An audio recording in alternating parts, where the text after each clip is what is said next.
था आपका मेरे YouTube चैनल में। आज हम लोग देखने वाले हैं कक्षा 11वीं विषय हिंदी से आरोह खंड से विदाई संभाषण का प्रश्न उत्तर। तो चलिए वीडियो शुरू करते हैं। चैनल को सब्सक्राइब कीजिएगा, अपने दोस्तों को शेयर कीजिएगा। वीडियो को आपको अंत तक सारे प्रश्न उत्तर अच्छे से समझ में आ सके। बहुत ही सरल तरीके से आपके लिए प्रश्न उत्तर लाए हुए हैं। चलिए प्रश्न अभ्यास। यहाँ पर पहला प्रश्न है, शिव शंभू की 2 गायों की कहानी के माध्यम से लेखक क्या कहना चाहता है। इंपॉर्टेंट प्रश्न है, परीक्षाओं में पूछे जाते हैं। चलिए इसका उत्तर देखते हैं। शिव शंभू की 2 गायों के माध्यम से लेखक यह समझाना चाहते हैं कि जिस देश के पशुओं के बिछुड़ते समय ऐसी मनोदशा होती है, वहाँ मनुष्यों की कैसी दशा हो सकती है। मतलब जब जो 2 पशु हैं आपस में रहते हैं, इस कहानी में बताया गया है, और जब वो जो है बिछुड़ते हैं तो उनकी मनोदशा कैसी हो जाती है, उनको दुख होता है। तो वहां पर जो है मनुष्यों की दशा भी ऐसी ही हो जाती है। इसका अंदाजा लगाना क्या है, मुश्किल है। कहानी में 2 गायें होती है, जिनमें से एक बलवान और दूसरी कमजोर थी। तो जो कहानी इसमें बताई गई है उसमें क्या थी, एक गाय जो है बलवान और दूसरी कमजोर थी। वह कभी कभी अपने सींगों की टक्कर से दूसरी कमजोर गाय को गिरा देती थी। तो जो दूसरे जो कमजोर गाय थी उसको जो है गिरा देती थी। एक दिन जो बलवान गाय रहता है पुरोहित को दे दी गई। अब क्या होता है, जो बलवान गाय रहता है उसको जो है पुरोहित को दे दिया जाता है। तो जो कमजोर गाय थी उस बलवान गाय के जाने के बाद क्या हो जाती है, वो भूखी रहने लगती है और वो जो है भूखी रहती है। उसी प्रकार लॉर्ड कर्जन ने अपने शासनकाल में भले ही भारतवासियों का शोषण किया हो, लेकिन उनके जाने का दुख सबको है। तो ठीक उसी प्रकार से जो लॉर्ड कर्जन है, अपने शासनकाल में भारतवासियों से उनका शोषण किया था, लेकिन उनके जाने का दुख सबको होता है। तो इस प्रकार आप इनका उत्तर लिखेंगे। चलिए प्रश्न 2 है, 8 करोड़ प्रजा के गिड़गिड़ाकर विच्छेद न करने की प्रार्थना पर आपने जरा भी ध्यान नहीं दिया। यहाँ किस ऐतिहासिक घटना की ओर संकेत किया गया है। तो कौन सी जो ऐतिहासिक घटना है उसकी ओर इसमें संकेत किया गया है। चलिए उत्तर देखते हैं। लॉर्ड कर्जन ने बंगाल विभाजन का निर्णय लेकर के भारत की एकता को खंडित करने की योजना बनाई। ये जो है क्या करते हैं, बंगाल विभाजन करने का निर्णय लेते हैं और भारत की जो एकता है उसको खंडित करने की योजना बनाते हैं। भारतवासियों ने लॉर्ड कर्जन की इस जीत के आगे बहुत जो है विनती की ताकि यह विभाजन न हो। तो भारतवासी क्या करते हैं कि इस विभाजन को रोकने के लिए उनके सामने विनती करते हैं, लेकिन कर्जन ने इसे अनसुना कर दिया और आखिरकार बंगाल विभाजन होकर रहा। लेकिन जो लॉर्ड कर्जन है इस विनती को अनसुना कर देते हैं और बंगाल विभाजन होकर रहता है। इसी ऐतिहासिक घटना की ओर लेखक ने संकेत किया है। तो इसी को यहाँ पर आपको पूछा जा रहा है। चलिए प्रश्न 3 है, कर्जन को इस्तीफा क्यों देना पड़ा। तो कर्जन जो है क्यों इस्तीफा देता है, हमने इसको पाठ में पढ़ा है। चलिए देखते हैं। लॉर्ड कर्जन किसी फौजी व्यक्ति को अपने इच्छा अनुसार पद देना चाहता था। वो जो है एक फौजी हैं, उनको अपनी इच्छा के अनुसार पद देना चाह रहे थे। उसकी यह बात ब्रिटिश शासन द्वारा अस्वीकार कर दी गई। तो ब्रिटिश शासन उनकी इस बात को अस्वीकार कर देते हैं। उसने अपना क्रोध दिखाने तथा शासन पर दबाव बनाने के लिए अपने पद से इस्तीफा दे दिया। तो जो है अपना लॉर्ड कर्जन क्या करते हैं, अपना क्रोध, अपना गुस्सा दिखाने के लिए और शासन पर दबाव बनाने के लिए अपने पद से इस्तीफा दे देते हैं। लॉर्ड कर्जन ने सोचा था कि उसकी बात मान ली जाएगी, लेकिन हुआ इसके विपरीत। शासन ने इस्तीफा को स्वीकार कर लिया। तो लॉर्ड कर्जन सोचा था कि यदि मैं ऐसा करूंगा तो मेरी बात मान ली जाएगी, लेकिन उसकी बात नहीं मानी जाती। उसका जो इस्तीफा है वो शासन स्वीकार कर लेता है। चलिए चौथा प्रश्न है, विचारिए तो क्या शान आपकी इस देश में थी और अब क्या रह गई। कितने ऊंचे होकर आप कितने नीचे गिरे, आशय स्पष्ट कीजिए। तो इसका आपको जो है आशय स्पष्ट करना है। चलिए उत्तर देखते हैं। लेखक कहता है कि कर्जन की भारत में शान थी, दिल्ली दरबार में उसका वैभव चरम सीमा पर था। तो लेखक यहाँ पर कहते हैं बाल मुकुंद गुप्त जी कि उनकी जो शान थी काफी अच्छी थी।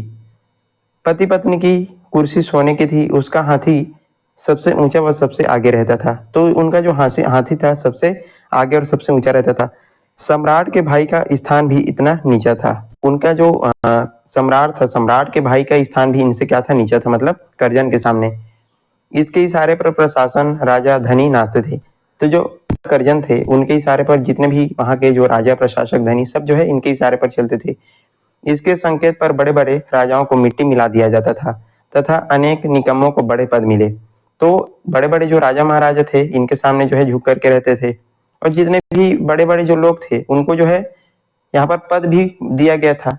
इस देश में भगवान और एडवर्ड के बाद उसका स्थान था, परंतु इस्तीफा देने के बाद सब कुछ खत्म हो गया और जैसे ये जो है इस्तीफा देते हैं सब खत्म हो जाता है। इसकी सिफारिश पर एक आदमी भी नहीं रखा गया और जीत के कारण इनका वैभव नष्ट हो गया। तो इनकी जीत के कारण जो है सब सामान्य हो जाता है। प्रश्न नंबर 5 है, आपके और यहाँ के निवासियों के बीच कोई तीसरी शक्ति है। यहाँ तीसरी शक्ति किसे कहा गया है? तो तीसरी शक्ति जो है किसको कहा गया है? यहाँ उत्तर हो जाएगा, यहाँ तीसरी शक्ति ईश्वर को कहा गया है। उसकी शक्ति के आगे न लॉर्ड कर्जन का जोर चल सकता है और न ही भारतवासियों का, उन्हीं की इच्छा अनुसार दुनिया का संचालन होता है। तो तीसरी शक्ति जो है ईश्वर को यहाँ पर बताया गया है। इस प्रकार आप इनका उत्तर लिखेंगे। चलिए अब पाठ के आसपास के प्रश्न देखते हैं। पहला प्रश्न है, पाठ का यह अंश शिव शंभु के चिट्ठे से लिया गया है। शिव शंभु नाम की चर्चा पाठ में भी हुई है। बाल मुकुंद गुप्त ने इस नाम का उपयोग क्यों किया होगा? तो जो इस नाम का उपयोग जो है क्यों किया गया होगा, इसको आपको पूछा जा रहा है। शिव शंभु एक काल्पनिक पात्र है जो भांग के नशे में डूबा रहता था तथा खरी खरी बात कहता है। एक पात्र है जो कि काल्पनिक पात्र है शिव शंभु, और जो कि भांग के नशे में डूबा रहता था। यह पात्र अंग्रेजों की कुनीतियों का पर्दाफाश करता है। लेखक ने इस नाम का उपयोग सरकारी कानून के कारण किया है। इसके कारण क्या है? सरकारी जो कानून है उसके वजह से इस नाम का उपयोग उन्होंने किया है। कर्जन ने प्रेस की अभिव्यक्ति पर प्रतिबंध लगा दिया था। वह निरंकुश शासक था। उसका समय ब्रिटिश साम्राज्य से सीधी टक्कर लेने के हालत में नहीं थे। मतलब उस समय जो ब्रिटिश साम्राज्य है टक्कर लेने के हालत में नहीं थे, परंतु शासन की पोल खोलकर जनता को जागरूक भी करना था। अतः काल्पनिक पात्रों के जरिए अपनी इच्छा अनुसार जो बातें हैं वो कहलाई जाती थी। इस प्रकार आप इनका उत्तर लिखेंगे। प्रश्न 2 है, नादिर से बढ़कर आपकी जिद है। कर्जन के संदर्भ में क्या आपको यह बात सही लगती है? पक्ष या विपक्ष में तर्क दीजिए। तो आपको दोनों पक्ष में यहाँ पर उत्तर लिखना है। लेखक ने लॉर्ड कर्जन की तुलना नादिर से की है। लेखक के अनुसार नादिर ने जब दिल्ली पर आक्रमण किया था तब उसने वहां की पीड़ित जनता की गुहार पर कत्लेआम को उसी समय जो है रोक दिया था। तो जो कत्लेआम हुआ था उसको जो है उसी समय पर रोक दिया था जनता की गुहार पर। लेकिन जो लॉर्ड कर्जन ने भारतवासियों के बंगाल विच्छेद न करने की विनती को भी स्वीकारा, न तो दूर उसे सुनना तक जरूरी नहीं समझा। जब इनके सामने विनती किया जाता है कि ये जो विच्छेद है वो न किया जाए तो वो जो है विनती को नहीं सुनते। इसलिए यहाँ पर लेखक कहना चाहता है कि नादिर से बढ़कर लॉर्ड कर्जन की जिद है। ठीक, चलिए अब तीसरा प्रश्न है, क्या आंख बंद करके मनमाने हुक्म चलाना और किसी की कुछ न सुनने का नाम ही शासन है? इन पंक्तियों को ध्यान में रखते हुए शासन क्या है इस पर चर्चा कीजिए। चलिए इसका उत्तर देखते हैं। शासन का अर्थ है सुव्यवस्था या प्रबंध। यह प्रबंध जनता के हितों के अनुसार होना चाहिए। जो प्रबंध है, जो शासन है, वो जनता के हितों के अनुसार होना चाहिए। कोई भी शासक अपनी इच्छा से शासन नहीं कर सकता। जिद्दी शासक के कारण जनता जो है दुखी रहती है और उसके खिलाफ खड़ी हो जाती है। यदि कोई शासक जो है अपनी जिद करे तो उससे जनता को दुख होता है और उसके खिलाफ जनता को खड़ा होना पड़ता है। शासक को सभी वर्गों के अनुसार काम करना होता है। प्रजा को अपनी बात कहने का भी क्या होता है? हक होता है। और यदि शासन में कोई परिवर्तन भी करना हो तो प्रजा की सहमति भी यहाँ पर होनी चाहिए। तो ऐसा नहीं है कि मनमाना जो है आप आचरण कर सकें। इसमें जो है सारे जो जनता है उसका हित आपको चाहिए। तो इस प्रकार आप इनका उत्तर लिखेंगे और यहीं पर हमारा आज का वीडियो जो है समाप्त होता है। आई होप आपको सारे प्रश्न उत्तर अच्छे से समझ में आ गए होंगे। यदि वीडियो पसंद आया तो लाइक कीजिएगा, ज़्यादा से ज़्यादा शेयर करना है और चैनल पर नए हैं तो जरूर सब्सक्राइब कर दीजिएगा। चलिए आज के लिए बस इतना ही। मिलते हैं इसी प्रकार के अन्य वीडियोस के साथ। तब तक के लिए पढ़ते रहिएगा। धन्यवाद।